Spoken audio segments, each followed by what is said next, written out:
I'm Greg Biggie, and I'm Associate Dean for Forestry in the College of Natural Resources, and it's my pleasure to welcome all of you to this event. But before we begin, I'd like to recognize the Hall family, and I have a picture of the Halls. Actually, Susan Hall is here today. Could you raise your hand, Susan? Thank you. And through this picture, which doesn't do justice to all these fine-looking people, is we have David and Dorothy Hall and their son Kenneth. And I have some names up on here you can see. And Susan, you've just met, and she's on there as well. I'm also pleased to acknowledge Peter Burke. And Peter, where are you here? Thank you, Peter. Peter holds the S.J. Hall Professor of Forest Economics Chair in the Department of Agricultural and Resource Economics. And I want to thank the Halls because it's through their generosity to the forestry program at Cal that it's their generosity that makes this lectureship possible. And I'm sure that with Susan and Peter, they would be available after the talk if you'd like to meet them. So what is the S.J. Hall Lectureship? Well, this annual lectureship is named for the late S.J. Hall. He helped establish the Guala Redwood Company, which is up in Mendocino County, and he became a leader in the industrial management of young growth redwood forest. And one thing that he established was a foundation called the Forest Economics Foundation. And what he wanted to do with the foundation is to work with forestry students in both in colleges in the US and Canada to advance understanding of economic principles in forest management.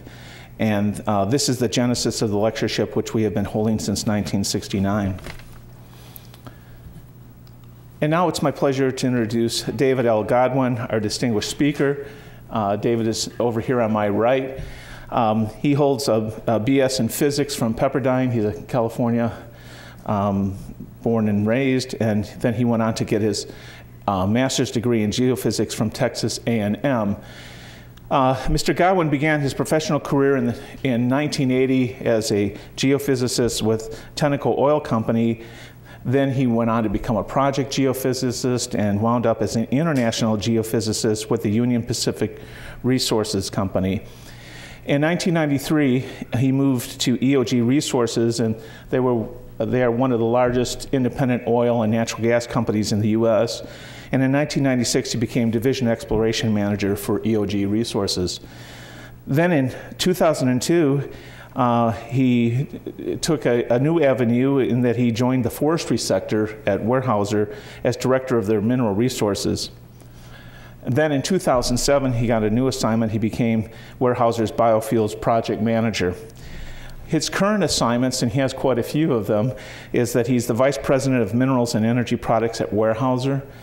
He's also Chairman of the Board of Directors for Catchlight Energy, which I will mention in a little more detail, and he will be talking about Catchlight Energy today. And he is also the key business leader and point of contact with Weyerhaeuser for Catchlight Energy, and he's a key business leader for Weyerhaeuser's environmental credits and assets. So as I said, So as I said, I know he'll provide more information, but here's a very quick introduction. In late February of this year, Chevron Corporation and Weyerhaeuser Company announced the creation of this 50-50 joint venture that's focusing on developing next generation renewable transportation fuels from non-food sources, and this venture is called Catchlight Energy. A few weeks ago, there was a conference in Portland on bioenergy, and speakers there noted that rapidly developing technologies could really transform the forest products industry with co-production of bioenergy for transportation fuels. There also are going to be new revenue streams, which kind of changes the dynamics of forest and forest products, and obviously there'll be new products coming out of this too. So it's a very interesting time for forest enterprises right now. Also, the speakers noted that this promise of wood biomass was going to be a really complex and difficult undertaking. It was going to take capital of hundreds of millions of dollars, and I think that's quite an underestimate, and Dave is going to be talking about that today. If you think hundreds of millions of dollars is quite a lot, you'll be impressed when you hear what it's really going to take. So today we look forward to David's talk and learning more about the business of biofuels, and also learning more about the investment costs and other challenges to make this business successful. So without further ado, let's welcome David Godwin, Vice President of Minerals and Energy at Weyerhaeuser and Chairman of the Board, Directors of Catchlight Energy. Thank you, David.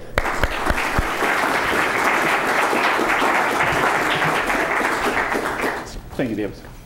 We'll switch over. Well, I'm going to give everybody likes to have choices. So I'm going to give you a choice. I prefer to do my lecturing style informally, walking in front of the podium. And if you can hear me, that's the way I'd like to do it. If you can't hear me, I can stand behind the podium with the assistance of the microphone. What would you like?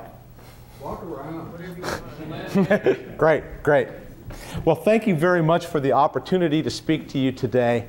This is a very exciting topic for me. It's sort of a twist in my career. If you listen to what Greg was talking about, I spent the first 22 years of my career developing and finding places to drill for oil and gas. And then I had the opportunity to join the Weyerhaeuser company in 2002 and become their director of minerals. And so my whole background has been in natural resource types of business.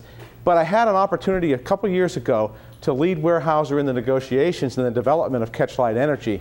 And that's been a big change for me, and this is the basis of the talk today.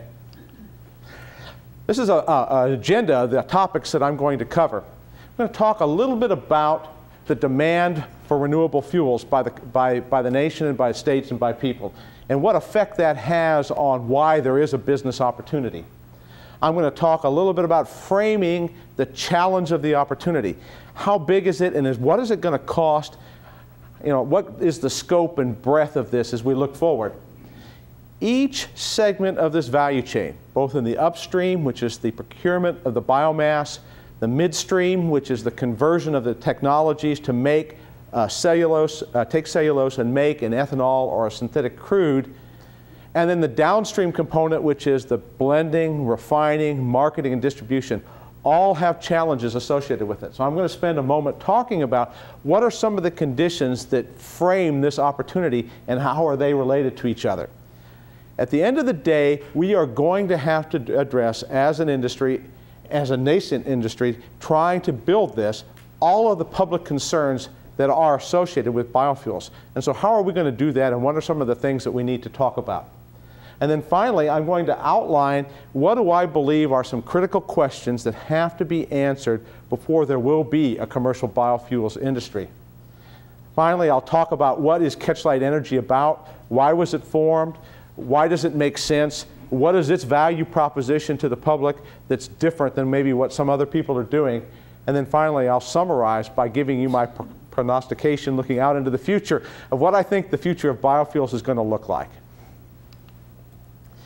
Well, there has been a viewpoint in the last several years on the grassroots level that we need to have some source of renewable energy within the United States. And it's been grassroots level, people talking to their congressmen and legislators that have created this opportunity. Essentially, when people ask for things, legislators felt like they have to pass laws and requirements in order to meet those needs and demands. And so there has been a huge increase in the number of renewable fuel standards, both on the state level and on the federal level. And it is these renewable fuel standards that actually are going to create the opportunity.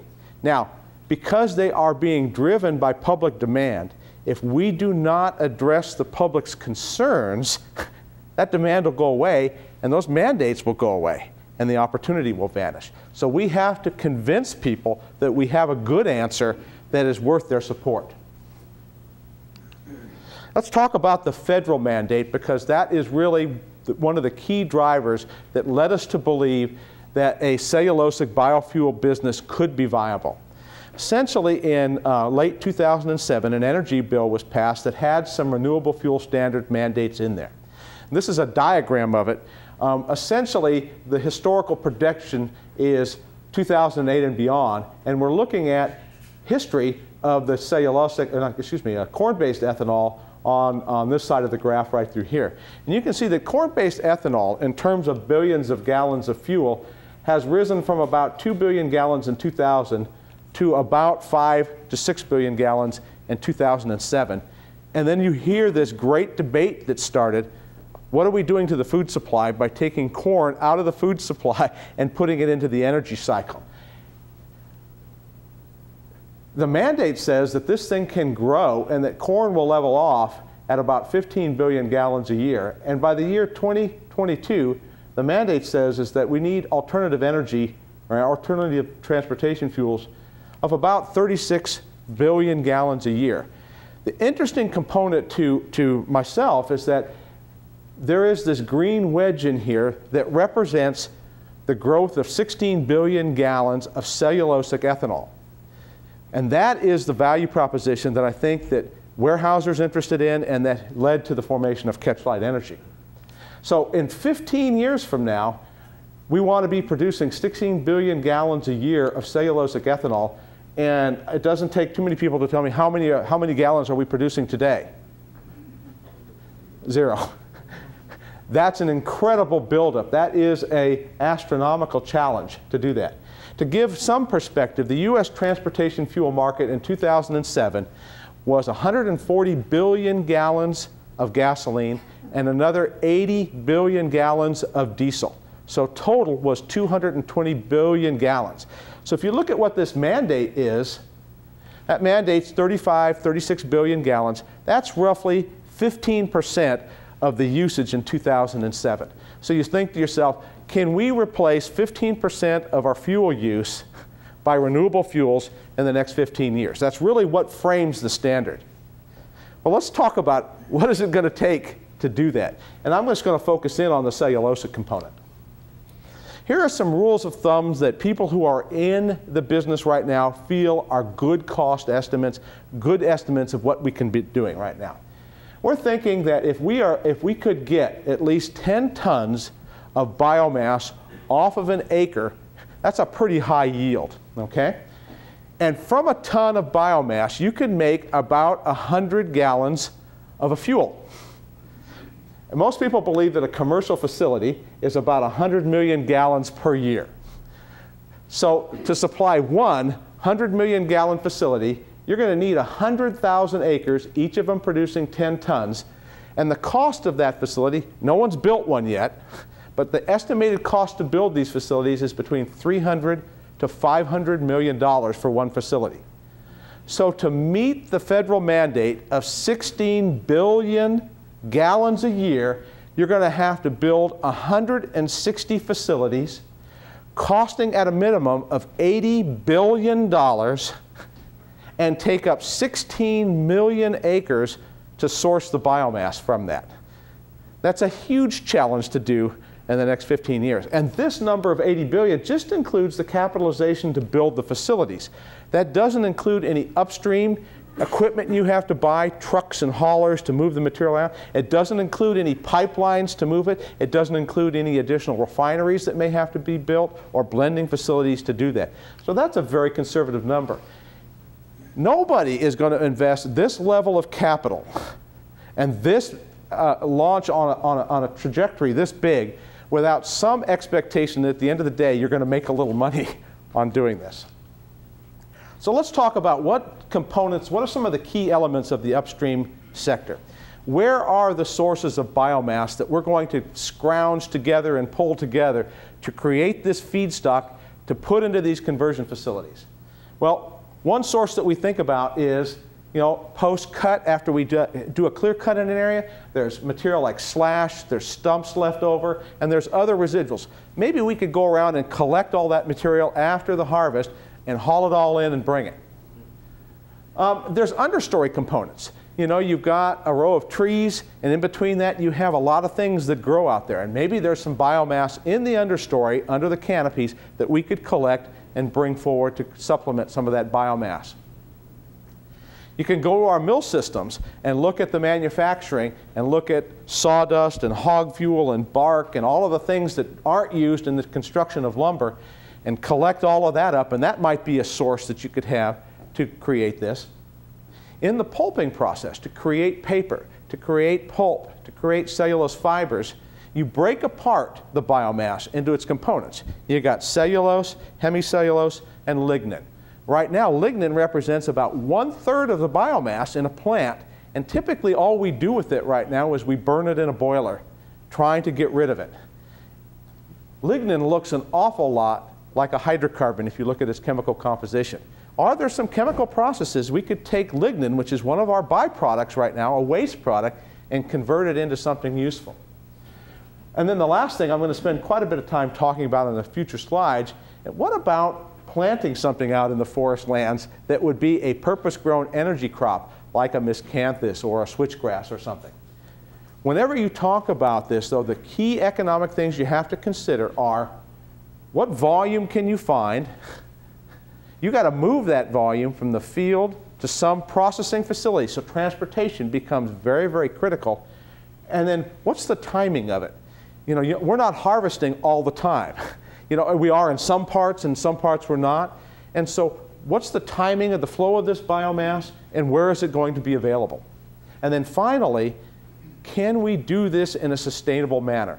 Is taking this biomass off the acres going to degrade the quality of water, air, soil constituents? Does it introduce changes in wildlife out there? So we have to know what that is. That's a game changer if we don't understand the sustainability impacts. Weyerhaeuser did a quick estimate about a year ago and said, well, if we look at our southern ownership, Weyerhaeuser owns about 4 million acres in the south.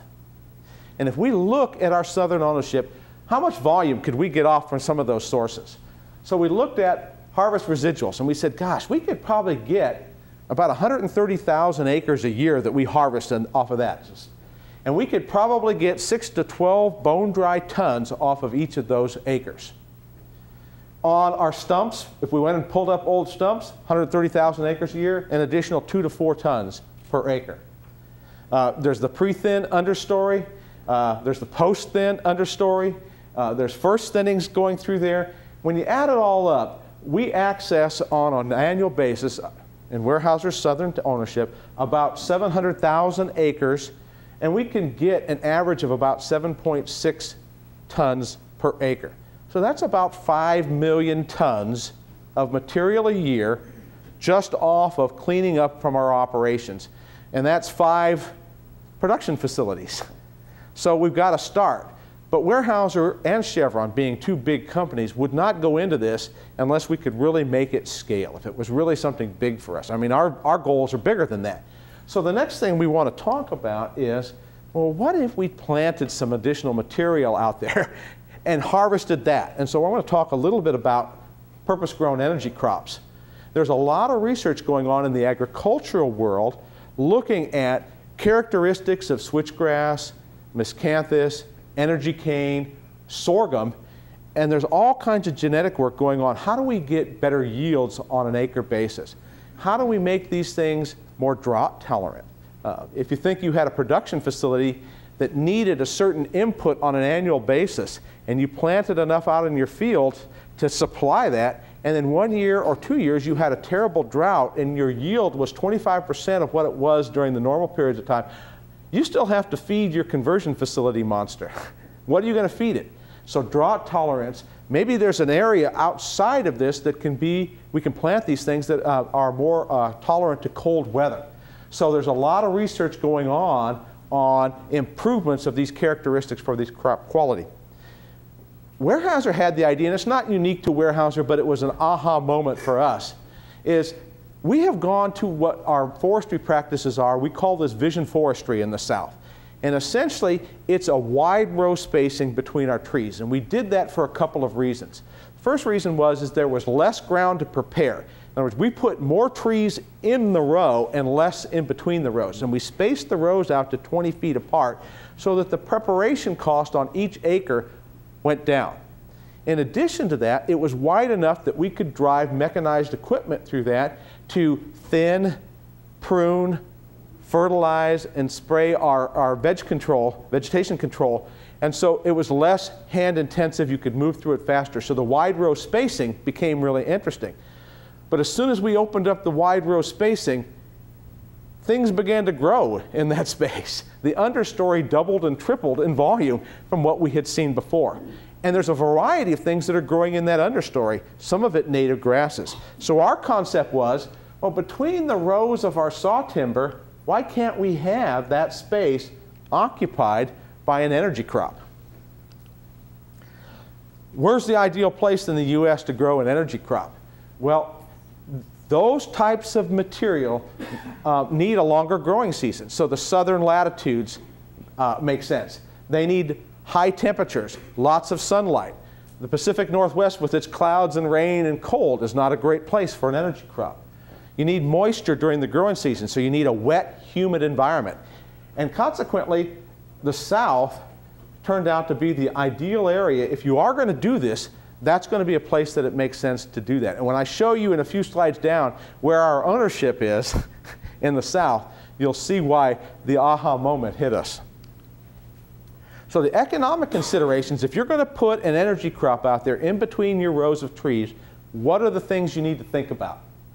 First of all, the business model says at the end of the day, I'm going to accumulate costs in the upstream, midstream, downstream, and then I'm going to sell a product, pay back all my costs, and what's left over is my profit. So if I can get that biomass to the midstream conversion facility and deliver it as cheaply as I possibly can, I'll make more money at the end of the day. So the business model says I got to deliver large volumes of biomass at a very cheap cost. Well, what's happened to the price of diesel in the last year or two? Transportation costs can kill you. There is an economic radius at which you can't afford to move that material. And so the concepts of what weight are you going to pull in this transportation cost, how long do you have to haul it, and in general, most of the stuff that's out there when we harvest it is green, which means it has moisture in it, it has a lot of air in it. So picking it up and moving that, you're spending money to move stuff that has no value. So we've been looking at concentration systems.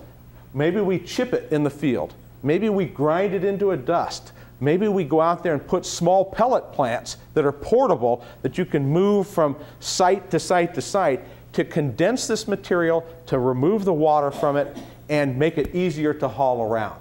So this is some examples of some of the things. There's a bundler up here where we're taking a lot of the slash, bundling it up into real tight bundles and loading it onto a truck. And this is an example of a chipping operation in North Carolina where we're taking the understory and some of the slash material after a harvest and chipping it and moving it in a more concentrated system. So if you're going to go out and plant some energy crop, what kind of considerations are you going to look at? What are the key economic factors associated with that? Well, first of all, nobody really has done this in the forest setting. They've done it a lot in the agricultural setting. So they know what soil conditions you need, what's the right way to plant it. But the soils in the forest are a lot different than the soils in the agricultural regime.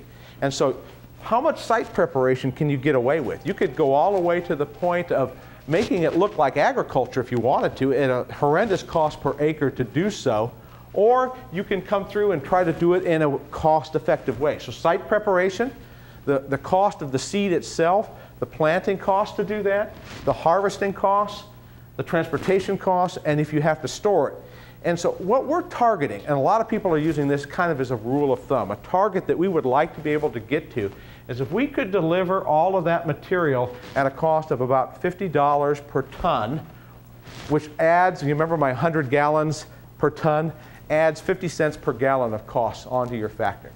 So this is actually a picture of one of our test plots, and I'll get to some of the work we're doing. This was taken in like July, and that's Alamo switchgrass right there. It's one of our scientists, and that came back about 2 months later, and it's grown up.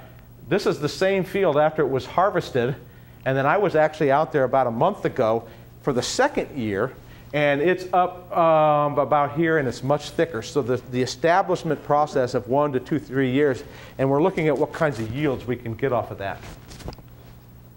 So let's move on to the midstream. Okay, you've got all this material out in the woods. You've got, harvest residuals, and you've got understory components, and you're moving all of this to a conversion facility. What do you have to think about with a conversion facility? First of all, this stuff needs to be pre-treated. Not all conversion processes are the same, and they want to act on a uniformity or consistency of that material. And if you're bringing in things that look like grass, that may require one type of treatment. If you're bringing in a stump, that's going to be a different kind of treatment, and the conversion facilities may not handle both of those things. So the feedstock supply, that supply chain, the volume, its timing, and what type of feedstock is going to tell you what kind of conversion facility you want. Transportation being very, very key. You're not going to want to move that very long. The location of that facility will be critical.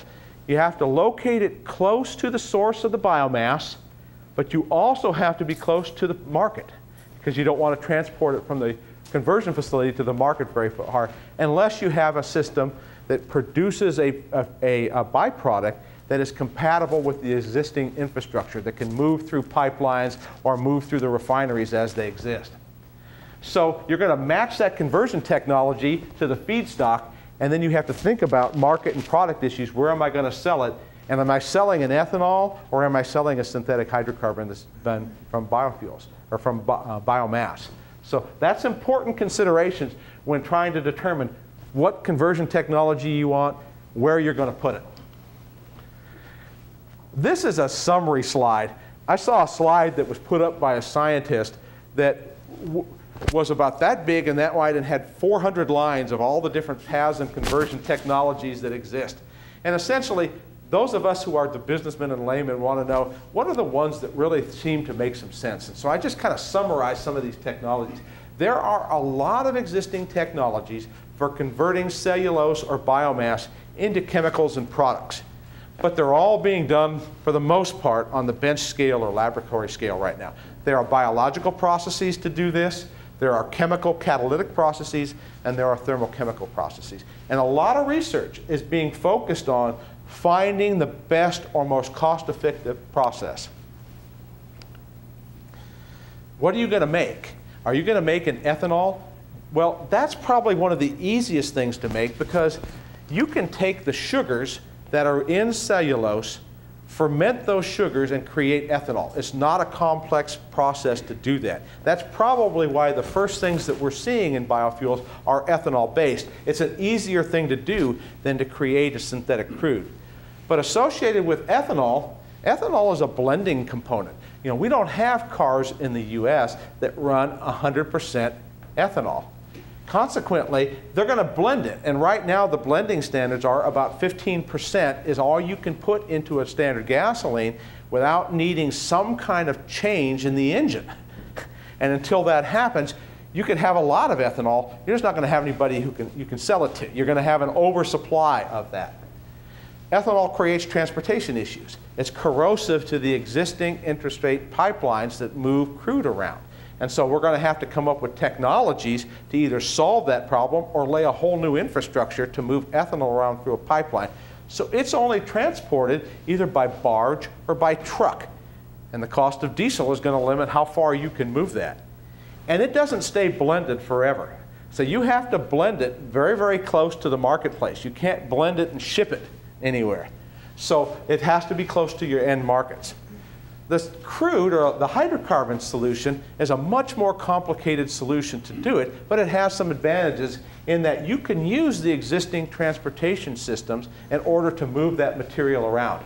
You don't have to modify existing engines that are out there right now to accept this material, and you may be able to use existing refining equipment. Refineries are very, very expensive to build, and if you don't have to build one and you can move this material through it, you've saved yourself a tremendous amount of time and cost.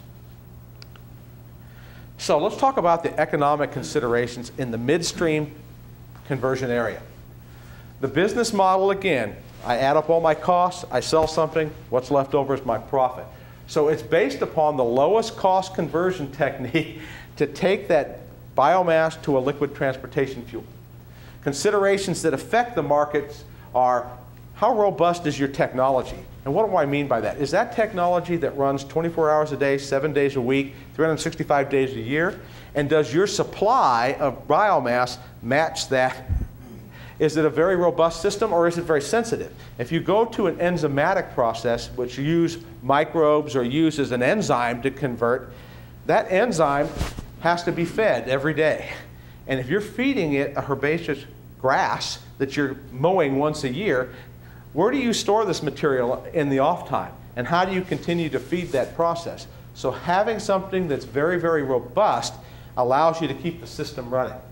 So you're going to look at conversion efficiencies and yields and go for those that give you the highest yield.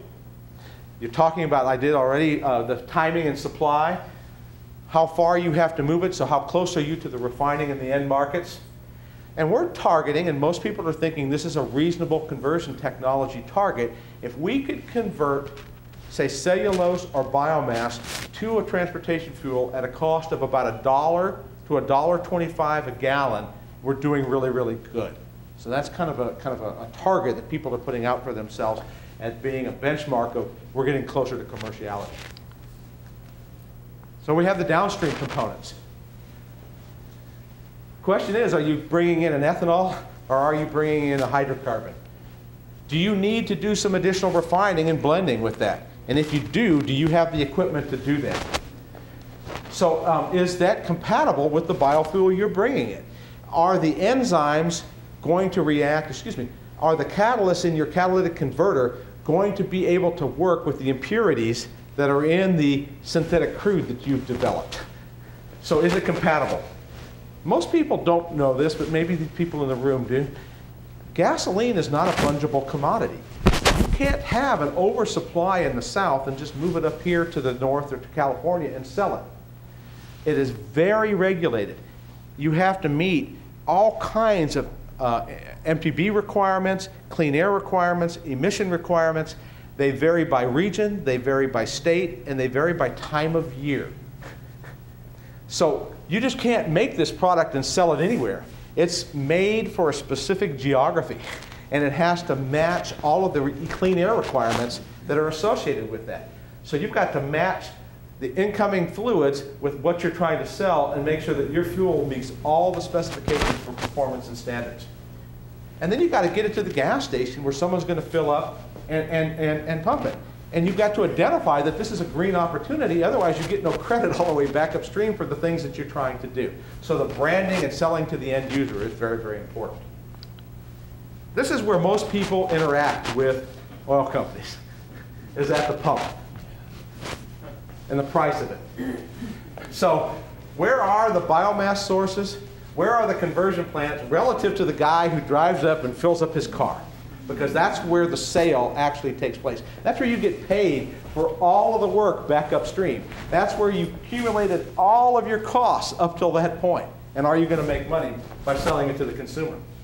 We honestly believe that biofuels must be cost competitive with any other alternative that the consumer has. If you pull up to a pump and there's pump A and pump B, and pump A is a biofuel and it costs 20 cents a gallon more than pump B, which is your standard oil gasoline, the consumer's not going to pay the difference for that. If they're the same price, they would love to put the green fuel in their car. So whatever we do has to be cost competitive. I'm telling you about all the prices.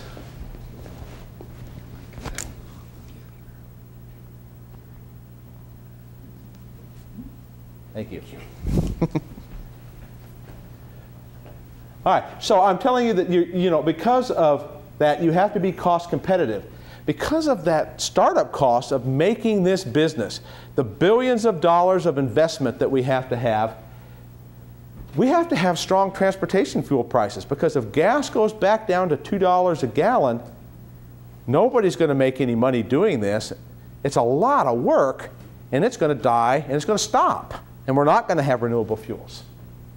So when you look at the downstream targets for additional processing, additional refining, additional blending, and transportation, they're really variable. It depends on whether you're bringing in a crude that doesn't need much done to it, and that might be another 25 cents a gallon to do that work. to if you're bringing in a blend stock or something that needs a lot of additional refining to get it into the point of being marketable, can be as much as 75 cents a gallon additional costs. What I'm arguing is if you add all of those costs across, 50 cents for the upstream, $1 for the midstream, another 75 cents for the downstream, you're at about $2 to $2.25 a gallon just to break even.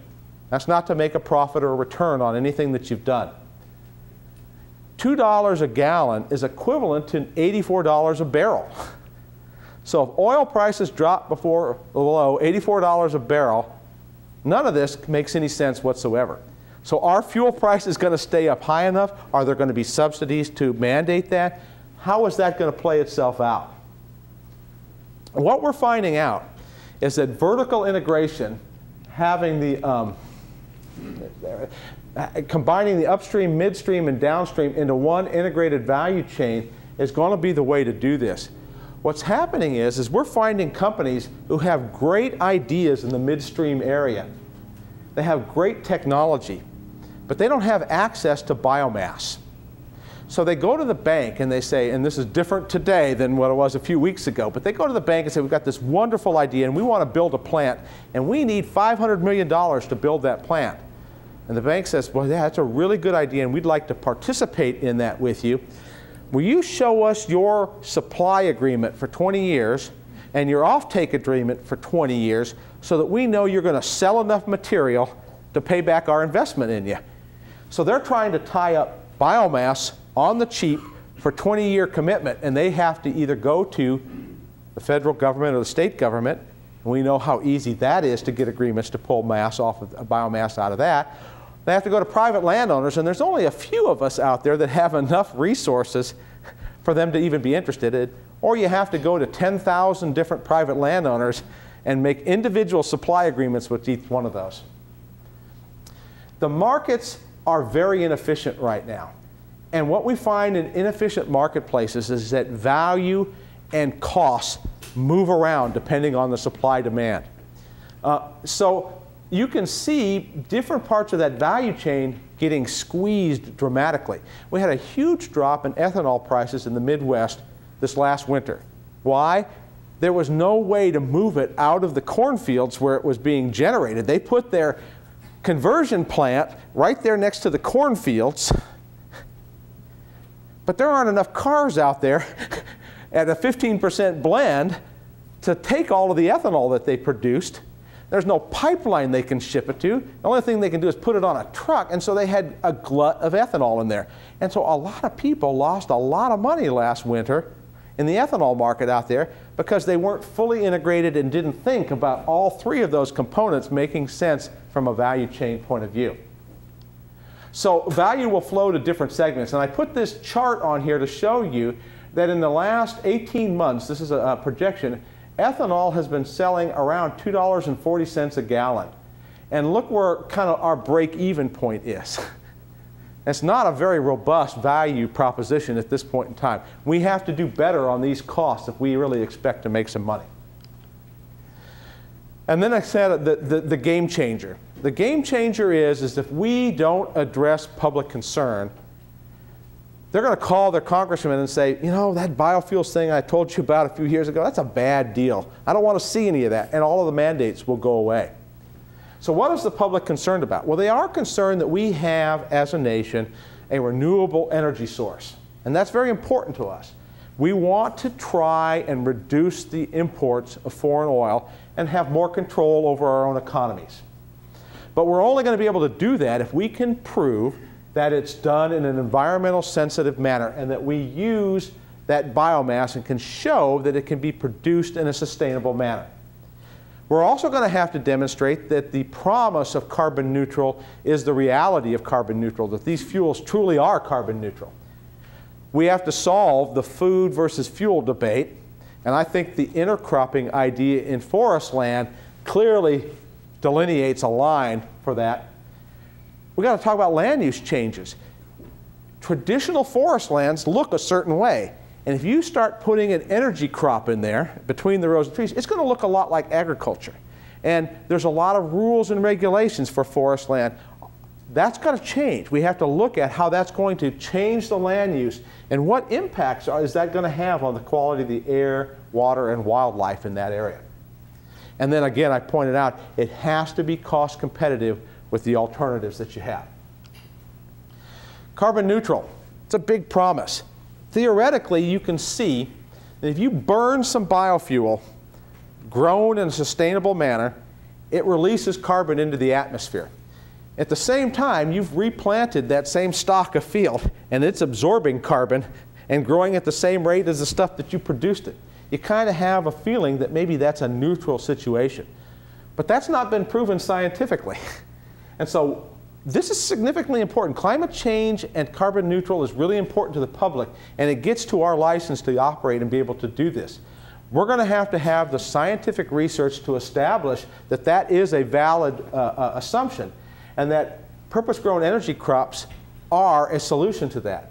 And one of the things we really don't understand is the movement of carbon in the soils. We kind of understand it in the forest situation, but we need to learn how this introduction of other material or pulling more biomass off the land is going to affect carbon in the soils.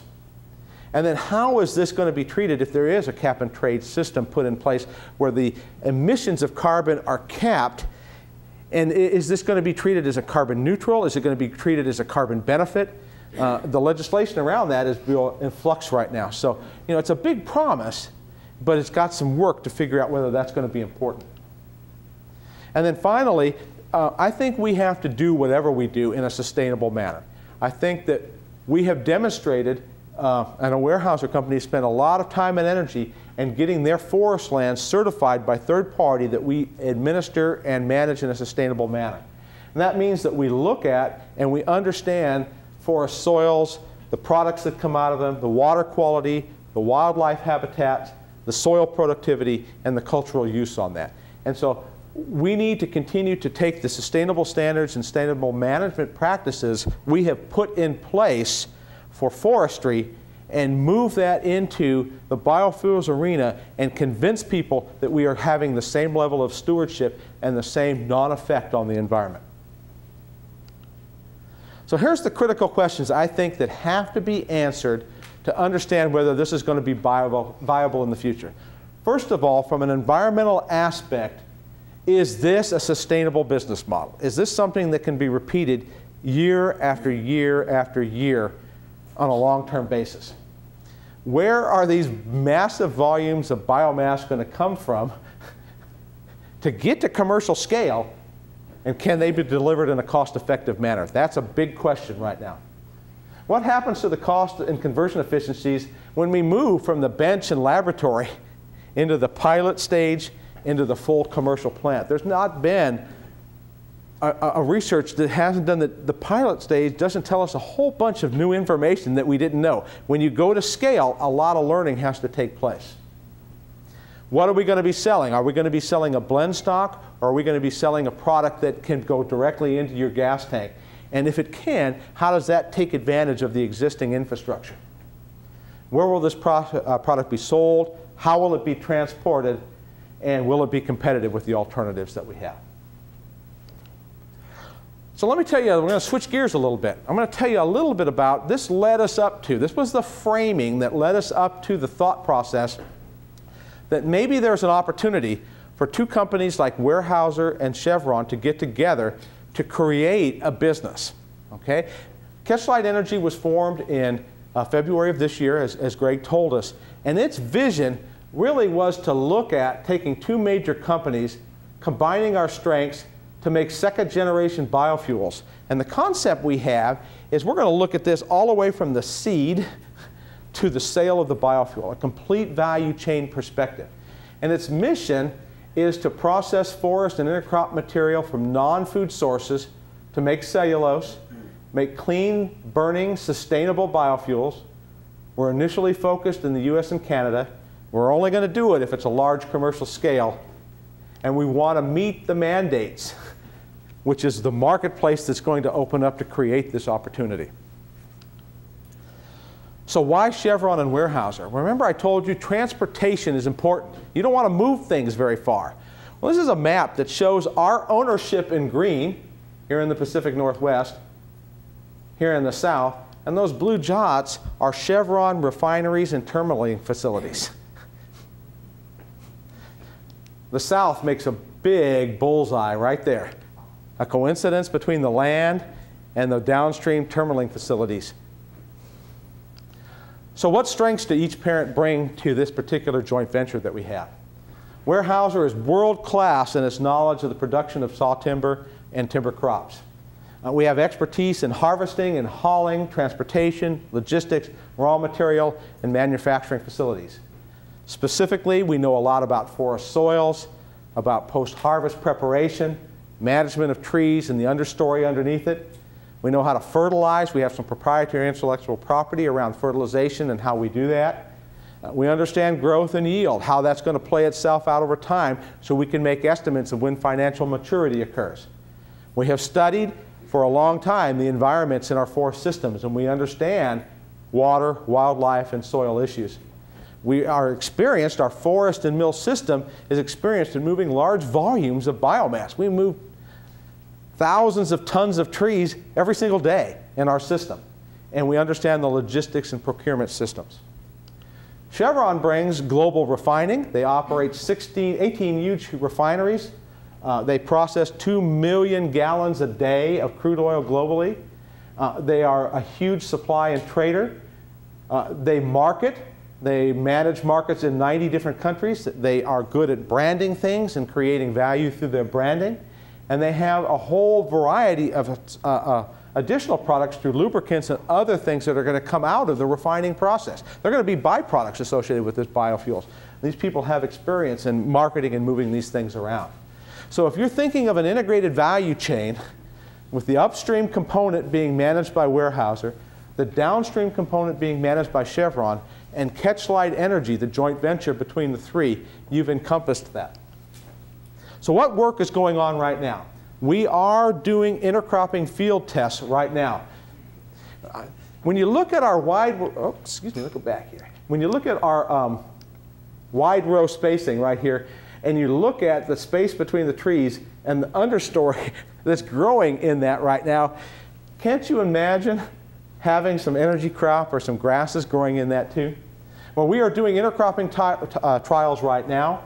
We are putting in place and looking at, we've always done these long-term sustainability tests in the forest. Now what we're going to do is move and do these same tests in the same areas using the databases we already have to look at what happens when you introduce an intercrop into the forest system.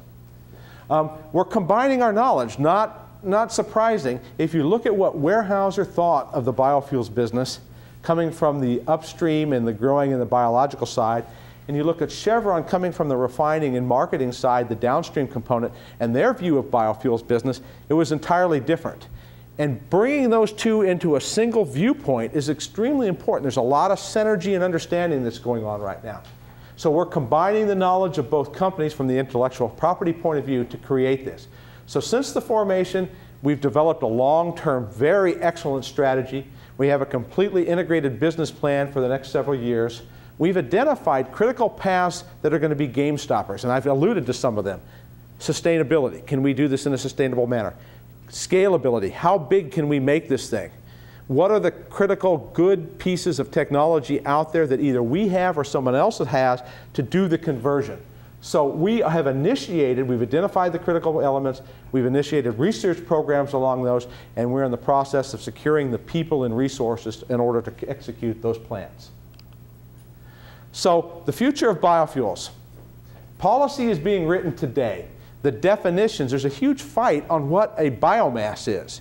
And the reason why is you've got competing people who want to either make the biomass flow into a paper or into a biofuel. And if you can write that biomass does not qualify as a renewable fuel, you don't get any of the credits.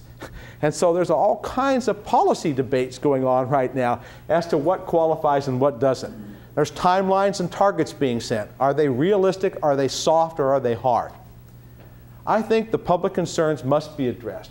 And it has to be done by a science-based system. You can't just do it from emotion. You have to say, is it carbon neutral? Well, we measured the carbon content before we put this stuff in here. Here's what it looked like. We measured it after we put it in there. Here's what it looks like. There's no difference. I mean, science is going to help rule this debate. It has to be done by third party. It has to be certified by NGOs and universities to make sure that it has seen the light of debate and people recognize it as being true. I think it's going to have positive impacts on the environment, and again, it's got to be cost competitive. So I'd like to take a couple of moments to thank you for this opportunity today. I'd like to thank the university for inviting me. I'd like to thank the S.J. Hall Lectureship for allowing me to speak today. Thank Greg for his hosting abilities. Both Chevron, Weyerhaeuser, and Catchlight all reviewed this presentation and made corrections and changes to it so that they felt like it was the best it could possibly be. So in summary, technology is producing a variety of ways to convert forest biomass into useful products. And hasn't this been true in the past? What we thought was low value, that had no value, ended up with a different technology being high value material. And that's what we're seeing. The stuff we left behind, the stumps and the slash, may have a tremendous value in our future. There's significant challenges in all three business segments of this value chain. And I think that you have got to integrate the upstream, midstream, and downstream if you're going to make this thing work. And you also have to address the public concerns. And you have to answer the question, what is the environmental impact?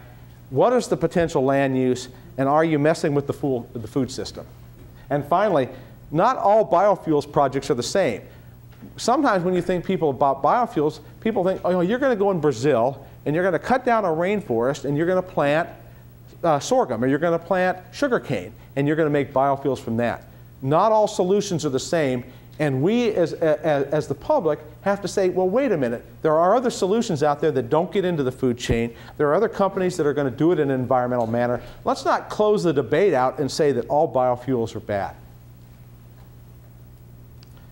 You know, at Weyerhaeuser, we believe our timberlands hold solutions for important problems for people and the planet. And we think that Catchlight Energy represents an imaginative way to reach and release this potential as we work to create a sustainable solution to the world's energy needs.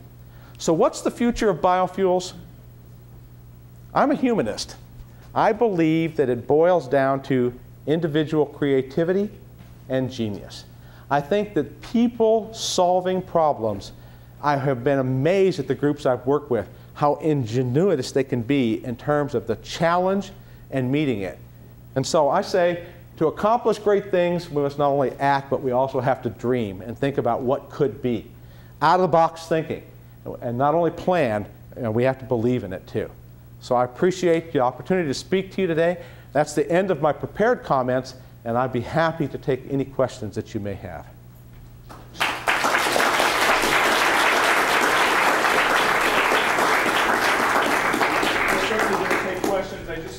Going to ask, I'm going to pass this microphone to you. It's actually not going to project. You won't hear it over a speaker system, but it's going directly to the videotape. So please use this and speak so others can hear you. We'll take, I'll try to keep this moving around from both sides. So let me put up your hands if you have questions, and I'll try to move along to you. I'm going to just move backwards. No. Obviously, in the past, we leave the slash to decay in the forest there, and many of the nutrients return to the soil and helps to regenerate new vegetation and so forth. Now, if you take all that slash away, what's going to happen to the cycling of the nutrients? That's an excellent question, and what we need to do is we need to create a series of tests to determine how much volume we can take off. So we need to have a test case that has where we take no volume off and we see what happens to the soil nutrients. And then we take 20% off and we see what happens. And we take 40% off and have a series of tests so we can determine the maximum amount we can take off without a significant degradation. So the answer to that is we don't really know how much you can take off at this point in time, but that's something that could be put together and studied pretty easily.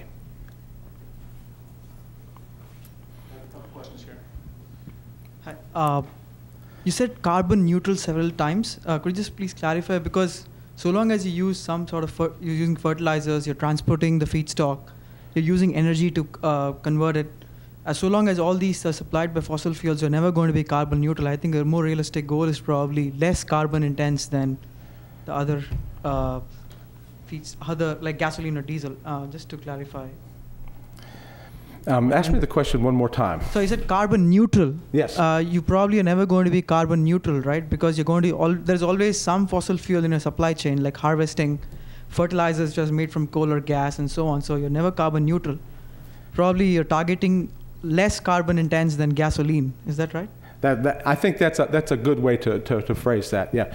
And if you make a liquid transportation fuel yourself, you may be able to burn that fuel in your fleet rather than take a petroleum-based hydrocarbon too. Does your initiative look at all federal lands as an opportunity, or are they just so unstable that something like this isn't even possible? You know, I think they're a tremendous source of biomass potential to this system. I don't think that doing something with them is in the same time horizon as we have in terms of trying to meet the federal mandates. In other words, I think that by the time you solved and got permit to take the material off federal land, you would be many years past when you wanted to make that to the market. Other questions?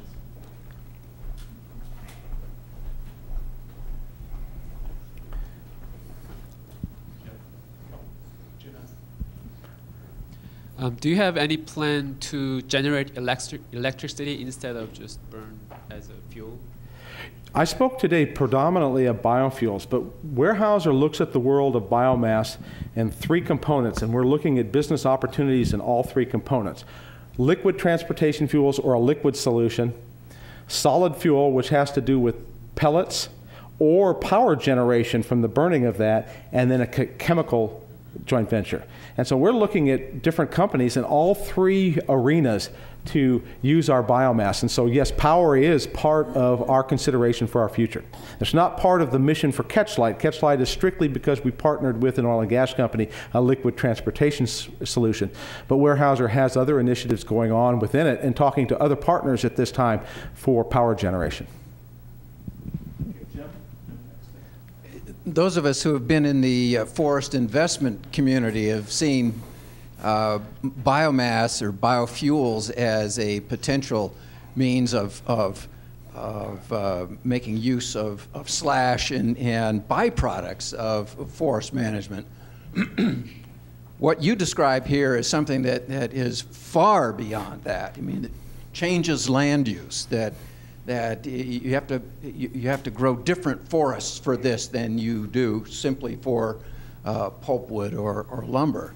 And given that immense change or readjustment of our scale of thinking, you know, reflecting on the quote above your head, do you really believe that this can be done?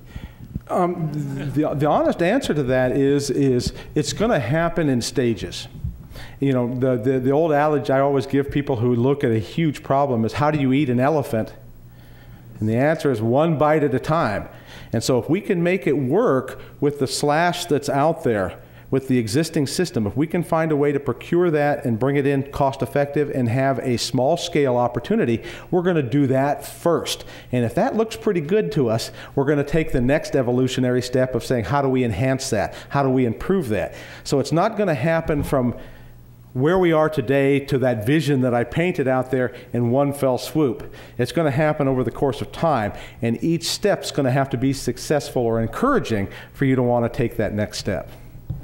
So I believe you can get there, and I see it in the eyes when I start talking to the operational harvest managers in the area, and I explain this to them, and they get it, that they have that aha moment. You know, you're right, Dave, we have a lot of biomass out there. You mean you can get that much money in the conversion and that kind of economics? And do you think Weyerhaeuser really would pay all that money to build a facility? And I say, well, let's look at the economics and rates of return.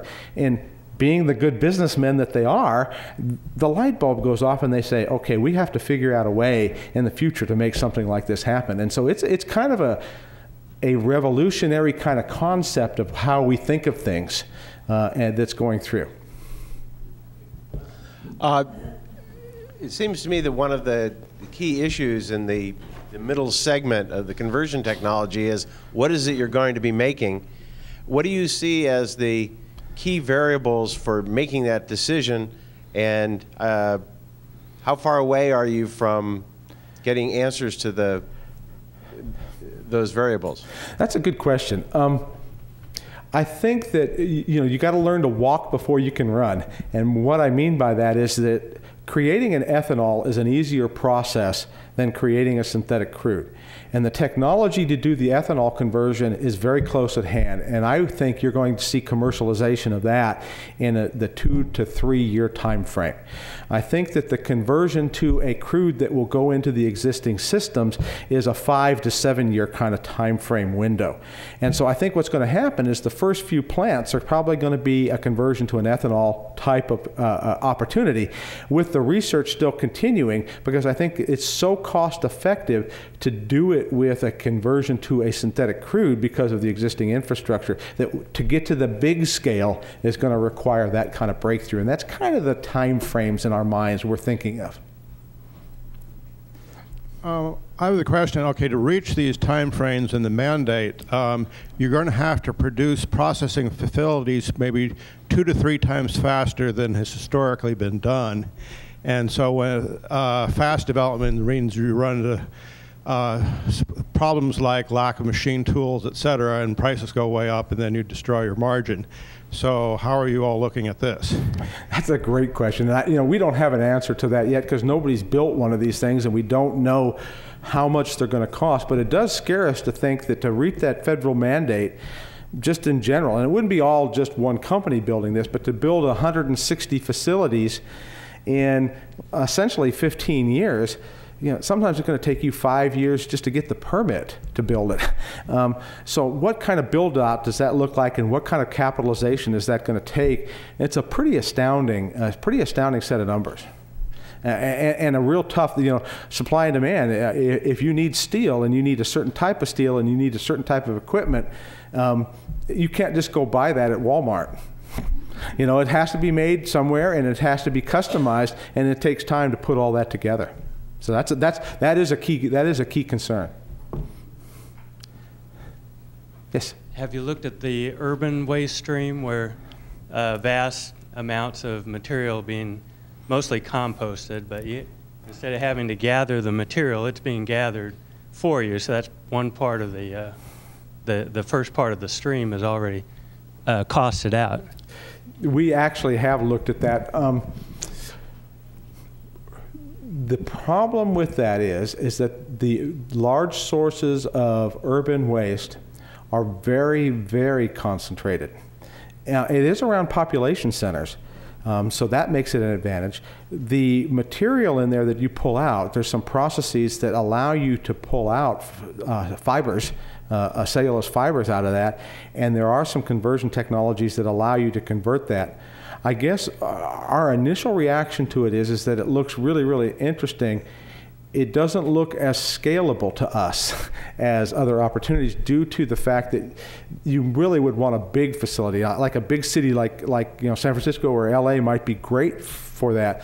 But there's a lot of space between there where transporting that stuff back out to other places may be difficult to do. And that you're probably locking yourself into as simple like an ethanol solution versus a synthetic crude, because you've stripped some of the components you may need already out in the process of collecting and processing that waste.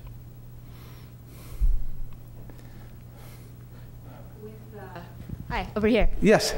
Hi, with both presidential candidates putting so much emphasis on biofuels or alternative energies, how do you feel that government will play a role to help or hinder you in your future, 15 years of making this happen? As long as all of you in the audience continue to call or write to your congressman or senator and tell them that biofuels under certain circumstances really do make a good solution, we'll have a lot of support for it. It was interesting. We were trying to talk to our senators in Washington, Maria Cantwell, about some issues in forestry. It was very difficult to get an appointment with her. And when she found out about the joint venture with Chevron, she made the appointment to come visit us and ask how we could help, because there's a perception that it is something that is desirable. And as long as that perception exists, I think they will be a great source for helping us get this along. As soon as we start saying, gosh, I don't support that anymore, your legislators are going to back off really quickly, and it could become very difficult to make these things happen. So it really depends on the people in the room and their commitment as to whether this is a good idea or a bad idea as to whether this thing's going to progress. Yes, sir. During your presentation, I kept thinking, wouldn't it be a lot simpler to harvest the biomass and burn it as a fuel and generate electricity with a steam generator that is transmitted then over transmission lines, rather than going through all the problems of transporting and, say, ethanol, which is a big problem, or any other liquid fuel? Have you evaluated one against the other? You know, we do believe that the power generation technology exists today. And we could move to that very, very quickly, and that is in Weyerhaeuser's business plan, to talk to power companies and to talk about creating some wood-fueled generators to do that. And so that's part of it. We also have 12 million cars on the road just in the western U.S. that need gasoline for it. And so there's a value proposition that can satisfy that too. So you could have compatible streams if you have enough biomass to do that. So I think they're both very viable solutions. Yeah, I just wondered, does Chevron, your partner in Catchlight, are they working in China? Because I think right now, this time, China is the only place in the world building the number of refineries or coal plants per year that we're really talking about here. I mean, we build nearly none per year in the United States, whereas China is putting in 2 coal-fired power plants a week. So. Yeah, that's a good question. Weyerhaeuser is in China. Chevron is in Southeast Asia, but not specifically in China. All of us kind of have a feeling that if we can't make this business model work here, it's a difficult business proposition to take internationally. And so I think we look at that as the future, and we are creating opportunities to get more timberlands in China. I don't think it's on our immediate radar for a business plan for biofuels. Could you show me your hands for additional questions? Okay, thanks. Larry, I'll get to you after that. So if you guys are successful in producing this in a large scale, what kind of effect do you think that would have on paper prices and lumber prices, and other forest I hope it makes them go up. You know, it's a supply and demand issue, and we do think that sources of fiber and sources of biomass always should be used for their highest and best value. And it shouldn't be locked into any one particular use of it. And so if it turns out that the best value proposition is to make paper, that's where it ought to go. If it turns out that the best value proposition is to make fuels because that's the best value for the shareholders who own that biomass, that's where it goes. So that's kind of our line of how we look at it, is that there may be changes in how we look at different business segments. Paper may cost more. A lot of people believe that paper usage is going down in the U.S. and in the world, and so maybe that's not a bad thing. I'm curious as to whether Weyerhaeuser has considered the future of those southern lands, and seeing your pictures of the trials, the intercropping trials, and the trials of the switchgrass and miscanthus. I'm wondering if there is a possibility that those lands will be converted slowly but surely over time to the biomass fuels rather than trees because of economics and productivity issues, just trying to ensure the highest rate of return for the investment of the company. We did an economic analysis when we were forming Catchlight Energy, and the models that we created was, we know the timber model very, very well, okay, and we know what kind of rates of return and value we generate for that. And we looked at the economic value of a pure energy crop where you are more in an agricultural setting and what the value of that represented. What we became convinced is that The highest value was in combining both of those together and finding a way to do both of them at the same time. That had a better rate of return and a better net present value than either one of the value propositions separately. So that's why we're proposing or moving the direction that we are. What technologies are the most viable for conversion? That's a good question. You know, you can look at all of the different technologies, and there are pluses and minuses for each one. Gasification is very robust. It doesn't require a woody or herbaceous. It can burn anything, and you can create a syngas, and you can do that. The problem is there's some contaminants, there's coking associated with it. It's not as efficient. You don't get as many barrels per ton as you do at some of the other conversions. You know, there's pluses and minuses, and I think what you're going to have to do is look at the test results that are coming out, put some scale plants in there, not commercial scale, but some pilot plants and demo plants, and see from a cost-benefit point of view which ones are more robust, which ones develop the best yield. And there's going to be kind of a sweet spot in there. We have our viewpoint of what those are right now, but that's the heart and soul of what our research is going after, and confidential at this point. Yes. Yeah, your answer to the previous questions there implied that you've identified a synergy between with the intercropping regime. And in most of our previous research, we don't really see much of an advantage in those kinds of systems, whether they be agricultural forestry or different types of forest crops. And so I'm kind of surprised at that. I'm not saying they don't exist, it's just that it's very unusual to actually see those and be able to measure them. So I just thought I'd ask and see if that's something that's proprietary or not. The one thing that we were surprised at is that when you look at what the final stocking is on an acre basis in our southern timberlands for the number of trees that are there, and you calculate how much space it uses up in that acre, it's not a lot. It's less than 20% of the overall acre is actually used for the timber. So what are you going to do? What can you use on the other 80% to make an additional value? You know, there's a lot of things that we do. We have hunt clubs in the South. We put up cell towers. You know, we do a lot of things on land to make additional revenue streams. And so we just view this as we're going to keep our core business of timber what it is and try to find an alternative use for the extra space that we have. It's just being good land management. And we think there will be values and synergy in that. Well, thank you. I think I'm going to use my prerogative to take the last question and then encourage you to let David maybe get some water and recoup. And then I think there's plenty of questions that are being generated here. It's actually a really great discussion.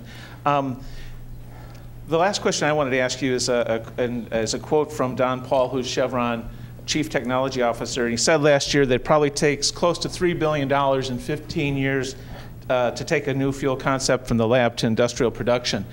So if that's the Chevron side, what do you have an estimate of what the total time frame might be and the total cost of the full integrated enterprise to bring a new fuel concept to market?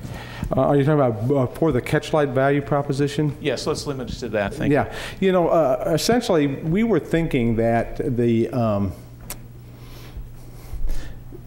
we think it's going to be more expensive than what Don Paul thought initially when he made that statement. But our viewpoint is that for Weyerhaeuser and Chevron, we have kind of a target that's a percentage of that federal mandate. We're going to try, you know, currently Chevron has about 7 to 8% of the U.S. market. And they would like to have 7 or 8% of the biofuels market themselves to keep a consistent market share. And so that creates a target for how many barrels per day you want to produce, and then you can back out how many facilities and how much cost it will take to do that. But we think that's not out of the realm to see if we can make a good dent in that target. Well, the last statement I would like to make, it's pretty interesting to see a company founded in 1879 and one founded in 1900, contributing to solving problems of this century and the next. And you don't see that often with companies of that age. So it's really interesting to hear this from you. I want to take a moment here to thank David. Please signify with some applause.